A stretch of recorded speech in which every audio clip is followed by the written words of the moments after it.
वो फर्टिलाइजेशन करने में नाकाम होते हैं। और इन सब के अलावा चूंकि जायद की फसल है तो हमें समय समय पर सिंचाई के साथ निकाई गुड़ाई और खरपतवार नियंत्रण पर भी ध्यान दिया जाना जरूरी है, क्योंकि यह एक ऐसी फसल है जिसमें पोटेंशियल काफी हाई है और दूसरे तरफ से खरपतवार का अतिक्रमण हो जाने से इसका उत्पादन बुरी तरह से प्रभावित होता है। तो इसके लिए चूंकि जो उपाय है वह शुरुआती ही है, लेकिन अगर फसल बड़ी हो रही हो तो 25 दिन पर एक निकाई गुड़ाई करना काफी लाभप्रद पाया जाता है। इसलिए इसकी जो बढ़वार है और अन्य खरपतवार हैं वह बाहर निकल आते हैं और बढ़वार भी अच्छी होती है। क्योंकि जायद ऋतु ऐसी होती है, इसमें कीट बीमारी का आक्रमण बहुत कम हो जाता है, दिन काफी बड़ा होता है और इसके वजह से पौधों की जो उम्र है यानी उसकी लाइफ साइकिल जो है वो काफी घट जाती है। जहां पर कि यह मक्का जो है 100 से 120 दिन लेता है खरीफ में, वहीं पर जायद या अगेती जायद की जो मक्के की खेती होती है वो 80 से 85 दिन में पूरा हो जाती है। चूंकि यहाँ पर जो फोटो पीरियड है वो काफी बड़ा होता है। तो इन सब समय को और अल्प अवधि में एक अच्छी खेती करके लाभप्रद उपज प्राप्त कर सकते हैं। अन्नदाता कार्यक्रम में समय हो चला है एक ब्रेक का।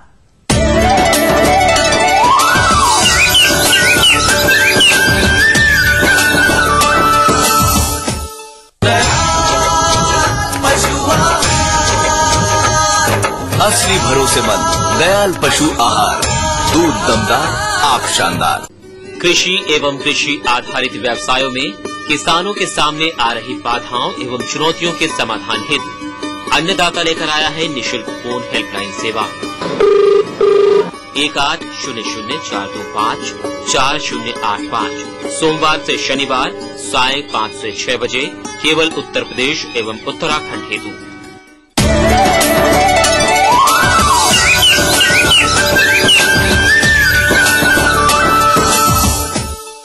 ब्रेक के बाद हम फिर हाजिर हैं अन्नदाता कार्यक्रम में आपके साथ।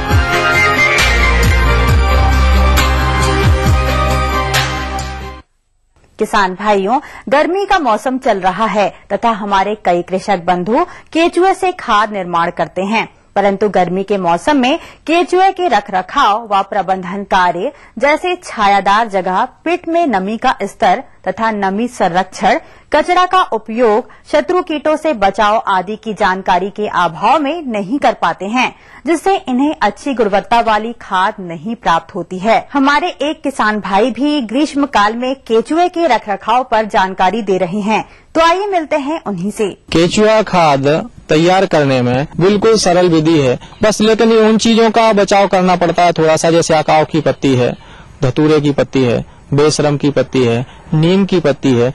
जो पत्तियां कीट नियंत्रक का काम करती हैं उनको इनमें नहीं डालना चाहिए। चींटियां सबसे ज्यादा शत्रु हैं केचुए की, जो अंदर घुस करके केचुओं को परेशान करती हैं। चींटियों से बचाव के लिए हम बेड के आसपास नाली बना देते हैं जिसमें पानी भरा रहता है, तो चींटियां नहीं आ पाती हैं।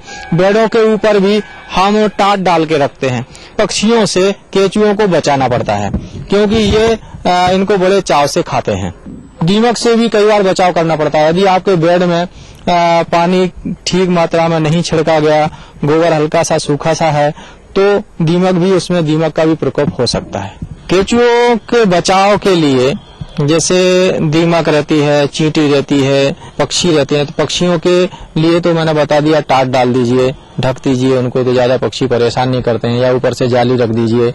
और जैसे आपके आसपास कहीं दीमक का कोई बमीठा है, उनका उसमें रानी दीमक रहती है, उस रानी दीमक को आपने पकड़ करके खत्म कर दिया तो आपकी वहाँ की दीमक सहज खत्म हो जाती है। आप सहजता से नीम की खली है, नीम के पत्ते हैं, इनका उपयोग कर सकते हैं।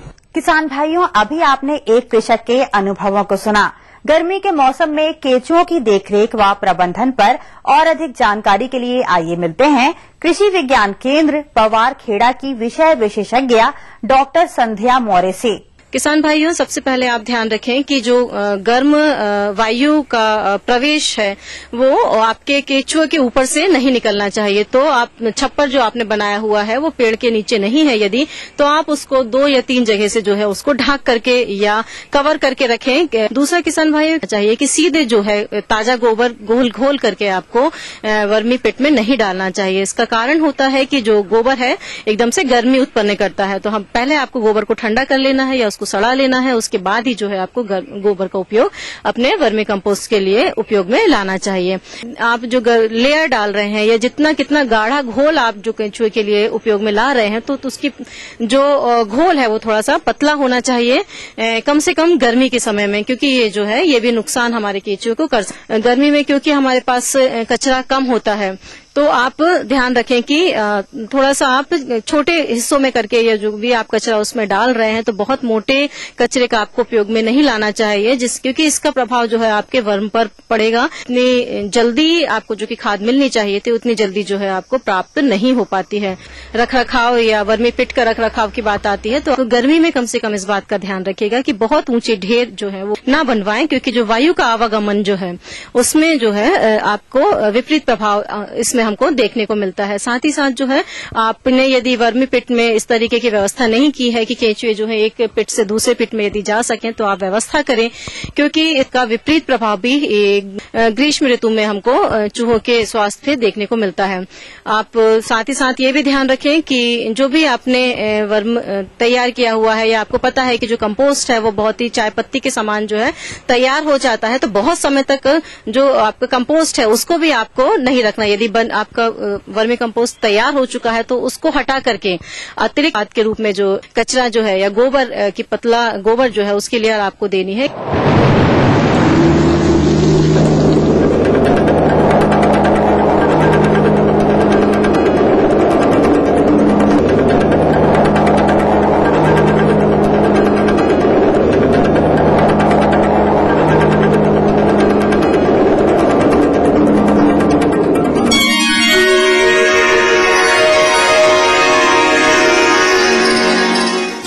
गोविंद वल्लभ पंत कृषि एवं प्रौद्योगिक विश्वविद्यालय पंतनगर स्थित कृषि एवं मौसम विज्ञान विभाग के वरिष्ठ वैज्ञानिक डॉक्टर HS कुशवाहा द्वारा भेजे गए मौसम पूर्वानुमान के आधार पर इस सप्ताह पंतनगर एवं इससे लगे उत्तराखंड राज्य के ऊधम सिंह नगर एवं नैनीताल जिलों के मैदानी क्षेत्रों तथा इससे लगे पश्चिमी उत्तर प्रदेश के मुरादाबाद, रामपुर, बिजनौर, पीलीभीत, शाहजहांपुर, बरेली एवं बदायूं जिलों में इस सप्ताह इन क्षेत्रों में दिन में आकाश साफ रहने, तेज धूप खिलने के कारण दिन के तापमानों में हल्की वृद्धि होने से अधिकतम तापमान 35.4 से 37.3 डिग्री सेल्सियस, रात्रि के तापमान कम रहने से न्यूनतम तापमान 16.9 से 18 डिग्री सेल्सियस, सुबह के समय वायुमंडलीय हवा में नमी की मात्रा 65 से 75% व दोपहर के समय हवा में नमी की मात्रा 22 से 28% रहने तथा हवा 5 से 8 किलोमीटर प्रति घंटा की औसत गति से अधिकतर पश्चिम उत्तर पश्चिम दिशा में बहने की संभावना है। साथ ही इस सप्ताह इन क्षेत्रों में बारिश होने के कोई आसार नहीं है। अतः ऐसे अनुमानित मौसम में गोविंद वल्लभ पंत कृषि एवं प्रौद्योगिक विश्वविद्यालय पंतनगर के संबंधित कृषि वैज्ञानिकों द्वारा इन क्षेत्रों के कृषक भाइयों को अपने खेतों में खड़ी इस मौसम की विभिन्न फसलों, फलदार वृक्षों, सब्जियों एवं पालतू पशुओं में कुछ कार्यक्रमों को अपनाने की सलाह दी जाती है, जो इस प्रकार है।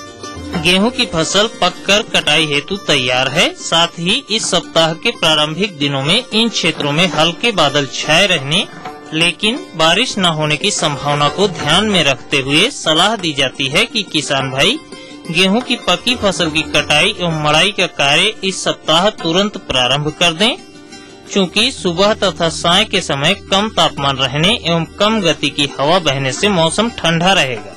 अतः अधिकतर कटाई का कार्य सुबह साय के समय ही करें। कटाई के बाद लाख को छोटे छोटे बंडल बनाकर 2 दिन सूखने के लिए खेत में ही छोड़ दें व पलटते रहें। लाख के भली भांति सूखने के बाद खेत में अथवा खलिहान में एकत्र कर थ्रेसर की सहायता से मड़ाई का कार्य दोपहर के समय करें।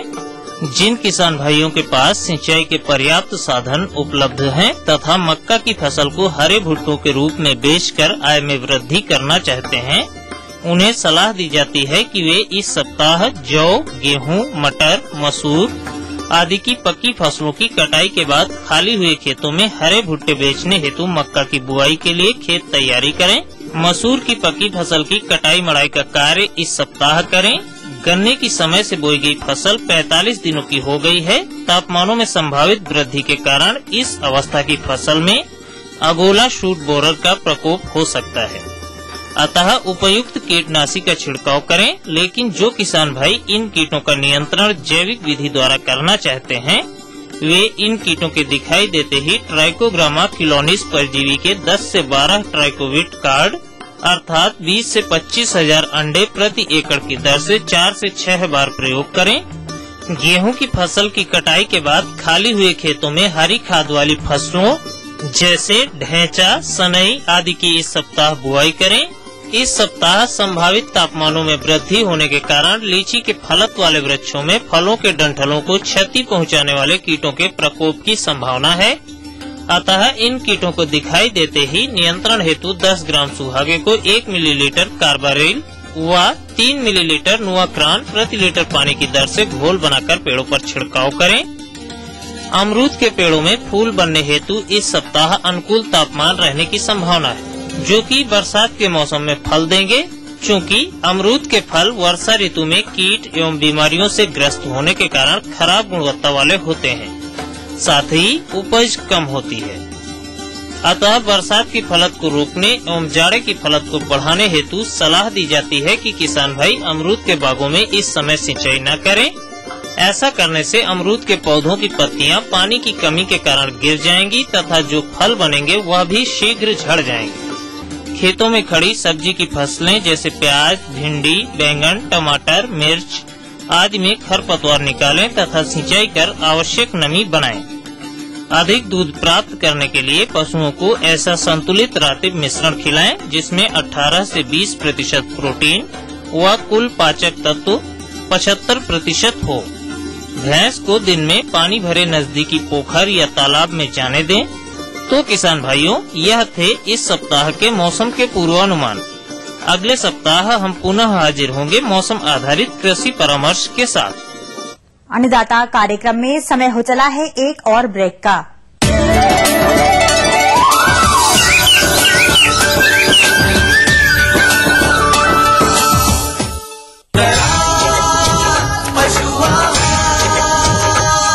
असली भरोसेमंद दयाल पशु आहार, दूध दमदार, आप शानदार। उन्नत बीज, नई तकनीक और विविधीकरण से बनाए संपूर्ण, समृद्ध और खुशहाल भारत। अन्नदाता देखिए हर रोज सुबह 6:30 बजे।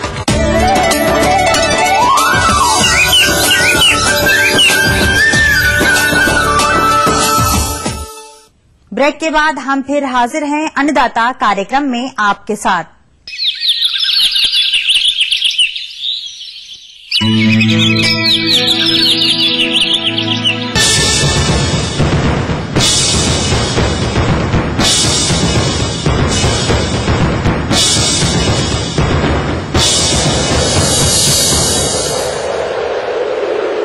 रोज की तरह अन्नदाता हेल्पलाइन में है पूछे गए प्रश्नों का समाधान। निशुल्क अन्नदाता हेल्पलाइन में आज जो प्रश्न शामिल किया गया है उसे पूछा है गयदेवा कानपुर से रविंद्र श्रीवास्तव ने। आपकी मिर्च की फल वाली अवस्था पर कुछ रोगों का प्रकोप दिख रहा है, आप इनके नियंत्रण हेतु जानकारी चाहते हैं, तो इसके लिए देखिए कार्यक्रम की यह प्रस्तुति। किसान भाइयों, जैसा कि हम जानते हैं कि मिर्च की फसल रोग व्याधियों के प्रति असहनशील होने के कारण इनमें रोगों का प्रकोप जल्दी हो जाता है।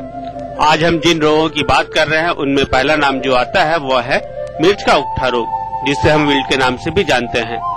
इस रोग से प्रभावित पौधे पूरी तरह सूख जाता है तथा प्रभावित खेतों में खड़ी फसल पूरी तरह नष्ट हो जाती है।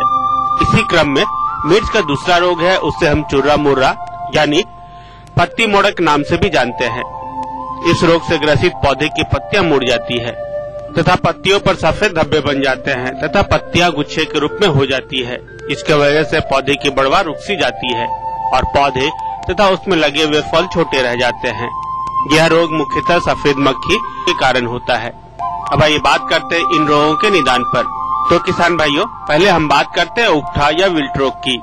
किसान भाइयों, उकठा रोग की रोकथाम के लिए खड़ी फसल में कार्बेंडाजिम 2 ग्राम प्रति लीटर पानी में घोल बनाकर छिड़काव करें।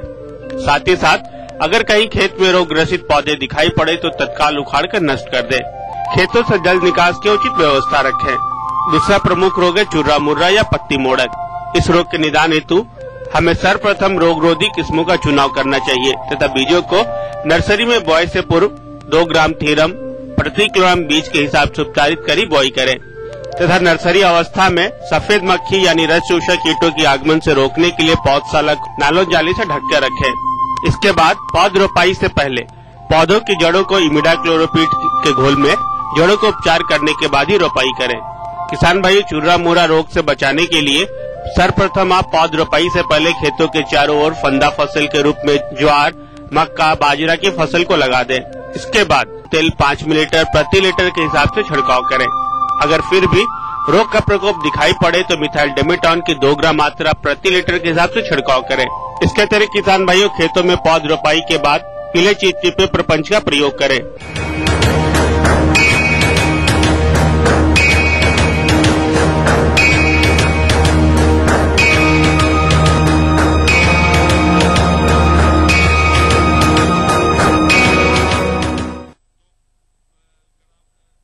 अब रुख करते हैं प्रदेश की प्रमुख मंडियों की तरफ।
किसान भाइयों, अन्नदाता तत्पर है आपके लिए, क्योंकि आपकी समस्या हमारा समाधान।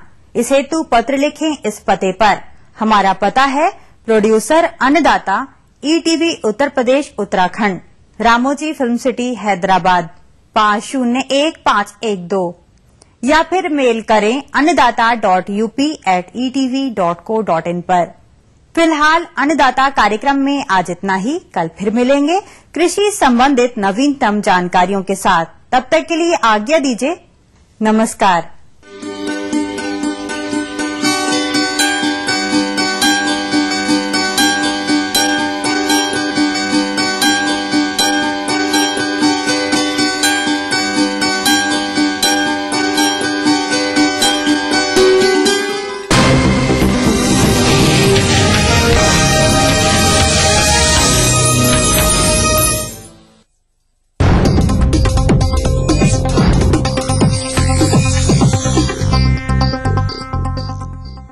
इस न्यूज के सह प्रायोजक हैं Desh Bhagat university Punjab, your freedom to grow.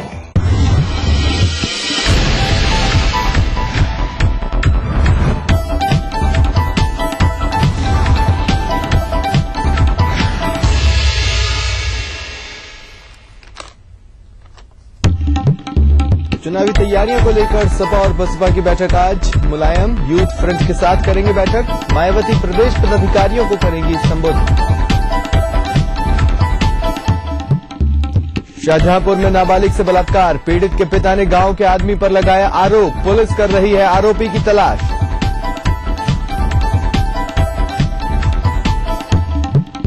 Amethi में ग्राम पंचायत की बैठक में बीडीसी सदस्य राम पवन सिंह की गोली मारकर हत्या। खुलेआम गोली चलने से गांव में दहशत।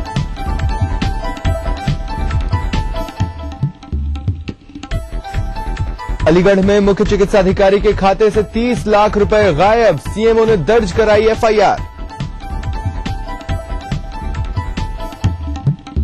और सोनभद्र में नकली डीजल बनाने वाली फैक्ट्री का खुलासा, केरोसिन में केमिकल मिलाकर बनाते थे डीजल, 3 आरोपी गिरफ्तार।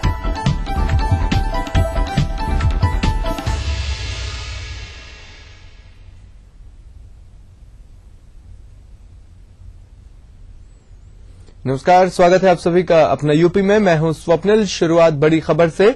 झांसी में खनन माफियाओं ने पुलिस थाने में घुसकर एसओ, दारोगा और सिपाहियों पर हमला कर दिया। यह हमला झांसी के ककरबई थाने पर खनन माफियाओं ने किया। एसओ, दारोगा, सिपाहियों को थाने में जमकर माफियाओं ने पीटा है।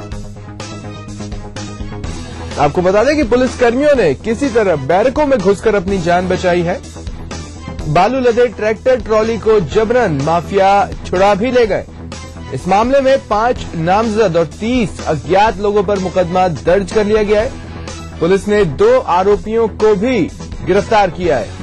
यूपी में पुलिस पर हमले की ये एक और वारदात है।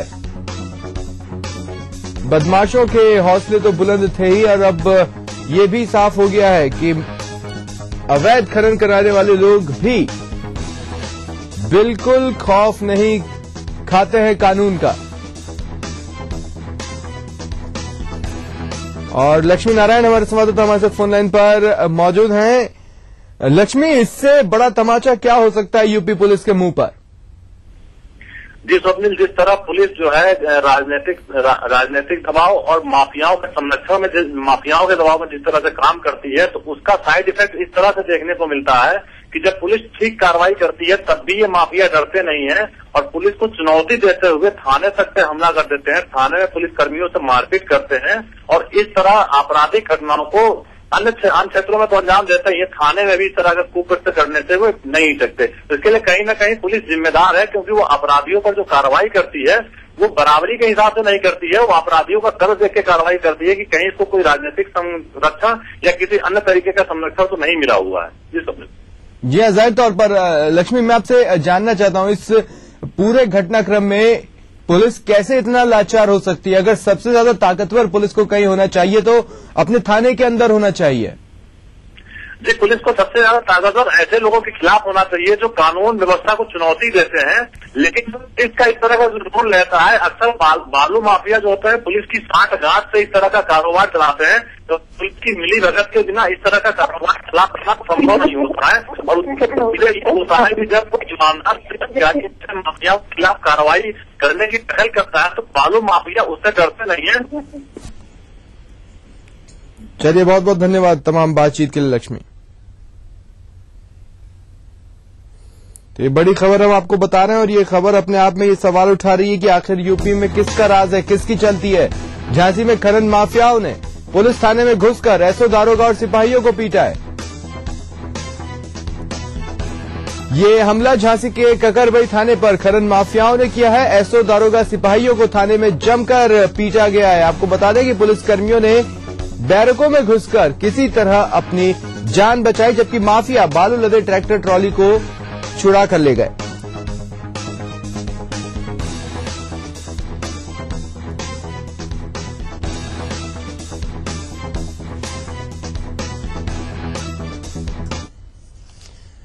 बढ़ते आगे, सोनभद्र में मंगलवार को पुलिस और आपूर्ति विभाग की टीम ने रॉबर्ट्सगंज कोतवाली इलाके के सुक्रत में छापेमारी की और मौके से केरोसिन से भरे 5 ड्रम और कई केमिकल से भरे ड्रम बरामद किए। इसी केमिकल को केरोसिन में मिलाकर नकली डीजल बनाया जाता था। पुलिस ने इस मामले में 3 लोगों को गिरफ्तार किया है, जिनके ऊपर मुकदमा लिखकर कार्रवाई की बात कही जा रही है। पुलिस का यह भी कहना है कि इस बात का पता लगाया जा रहा है कि ये टैंकर किसके हैं और इनमें भरा केरोसिन कहां से लाया जाता था।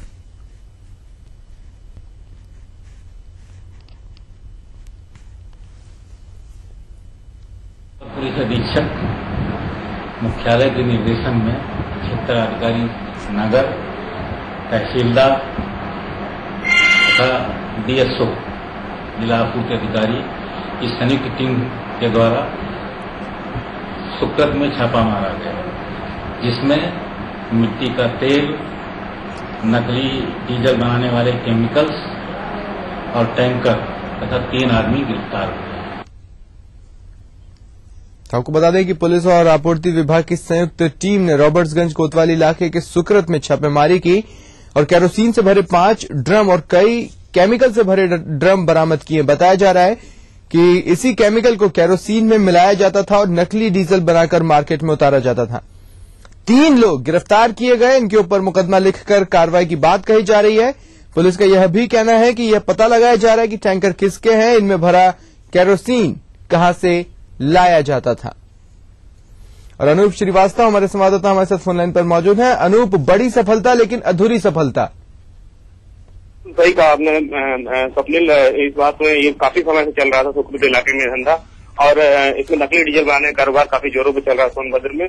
और यहाँ के पेट्रोल पंपों की भी इसमें मिली भगत है, क्योंकि खरीदार लगभग वही है।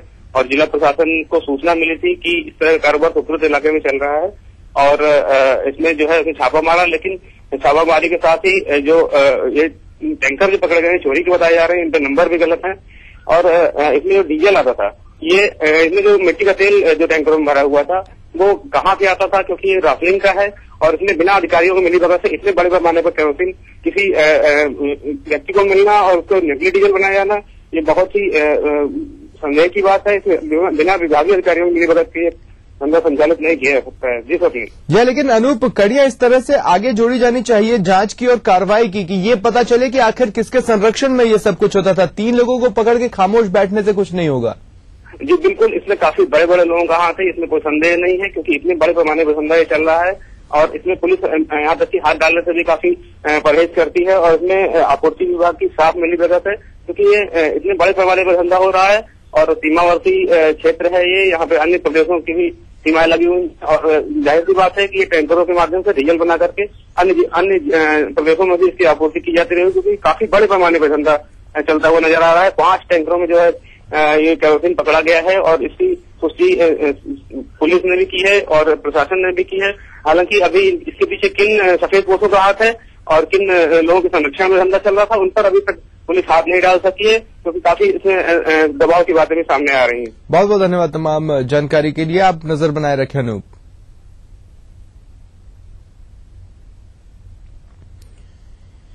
चलिए बढ़ते हैं आगे। मिशन दिल्ली को लेकर समाजवादी पार्टी पूरी तरह से अपने आप को तैयार कर लेना चाहती है, क्योंकि कई बार मुलायम सिंह खुद अपने कार्यकर्ताओं से इस बात को कह चुके हैं कि सपा को आगामी लोकसभा चुनाव में इतनी सीटें जिताओ कि कोई भी पार्टी दिल्ली में बिना समाजवादी पार्टी के अपनी सरकार न बना सके।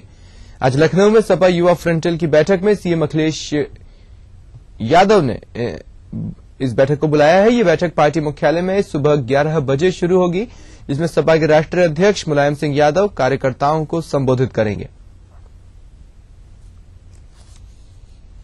तो आपको बता दें कि पूरी तरह से मिशन दिल्ली को लेकर समाजवादी पार्टी जुट चुकी है और अपनी तरफ से कोई कमी नहीं छोड़ना चाहती है। इसी की कवायद के रूप में देखा जा रहा है कि आज लखनऊ में सपा युवा फ्रंटल की बैठक सीएम अखिलेश यादव ने बुलाई है।